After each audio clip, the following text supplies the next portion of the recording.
Assalamualaikum warahmatullahi wabarakatuh. Ada cerita menarik dari Rasulullah Muhammad SAW ketika ia akan berjalan menuju ke puncak melalui Isra Mi'raj. Nabi transit di Palestina dan di situ memimpin sholat dan makmumnya adalah para nabi. Setelah sholat, para nabi itu mohon, ya Allah, seandainya bisa kami mendapatkan kehidupan, dihidupkan kembali untuk menjadi umatnya Nabi Muhammad SAW, tidak perlu membawa ajaran agama kami. Ditanya oleh Rasulullah Muhammad SAW, kenapa ingin menjadi umat saya? Karena engkaulah satu-satunya mendapatkan kemuliaan bulan suci Ramadan, khususnya Lailatul Qadar, yang Lailatul Qadar itu khairun min alfi syahr, bisa berlipat ganda sampai ribuan. Kata alfon dalam bahasa Arab pada waktu turunnya Al-Quran, alfon itu bilangan paling tinggi. Sehingga ulama tafsir itu mengartikan alfon itu ribuan tahun atau beribu-ribu tahun, beribu bulan. Bukan saja 1000 bulan, tapi ribuan bulan. Nah, itulah kemuliaan Lailatul Qadar. Lailatul Qadar, para pemirsa, itu akan terjadi satu kali dalam setiap bulan suci Ramadan. Mudah-mudahan pada malam ini akan turun Lailatul Qadar. Tapi ciri-cirinya Lailatul Qadar seperti yang berkembang di dalam kisah-kisah dan cerita-cerita Israiliyat atau cerita-cerita masa lampau. Walaupun dalam hadisnya sebetulnya itu saya sudah meneliti itu tidak valid ya, tidak terlalu sahih. Misalnya kalau terjadi malam nuzul Quran atau terjadi Lailatul Qadar, itu tiba-tiba terjadi keheningan, tidak ada angin yang bertiup, ya. Tiba-tiba ada burung yang bersaut-sahutan, tiba-tiba ada awan yang lain yang menampakkan cahayanya sendiri, tiba-tiba ada pohon-pohon itu memperlihatkan tanda-tanda ajaib, langit juga cahayanya berubah. Allahu a'lam. Nah, saya ingin mengingatkan kepada kita semuanya, tanda-tanda seperti ini tidak dimunculkan dalam hadis sahih. Mungkin adalah maksudnya memberikan motivasi kepada orang yang menanti Lailatul Qadar. Bagi kita tidak perlu menunggu dan menantikan Lailatul Qadar. Lakukan optimalisasi bulan suci Ramadan, mulai dari hari pertama sampai hari terakhir, pasti kita akan berjumpa dengan Lailatul Qadar. Bagi para sufi, bagi para salikin, bagi para pencinta Tuhan, seringkali mengatakan begini, ambil Lailatul Qadar. Aku tidak butuh Lailatul Qadar. Yang aku butuhkan adalah pencipta Lailatul Qadar itu sendiri. Ya.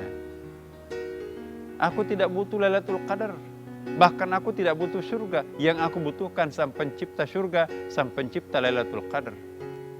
Aku tidak ingin terganggu dengan Lailatul Qadar.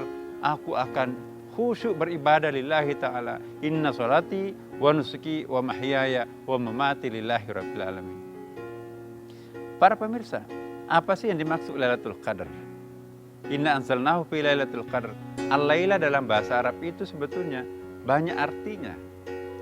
Ya, secara lugawi Laila memang itu bisa berarti malam, tetapi secara simbolik dalam syair-syair bahasa Arab itu, Al-Laila itu bisa berarti keheningan, kesyahduan, kesenduan, kehangatan, kepasrahan, kehusyuan. Jadi kalau kita mampu menciptakan keheningan sekalipun siang bolong, menurut ulama-ulama ahli semiotik ini atau menurut ahli-ahli bahasa ini, siang bolong itu juga bisa berarti al-laila. Al-laila itu artinya keheningan. Lagi pula memang kalau yang diukur itu adalah malam, malam menurut siapa? Tengah malam di Indonesia berarti siang bolong di Amerika di bawah ini kan. Iya. Atau ukurannya Saudi Arabia misalnya tempatnya Rasulullah. Kalau tengah malamnya di sana itu kita sudah keburu siang di sini, keburu pagi di Indonesia kan, lebih duluan di Indonesia. Nah, jadi al-laila dalam pengertian keheningan, kesenduan, kepasrahan, kehusyuan, ya.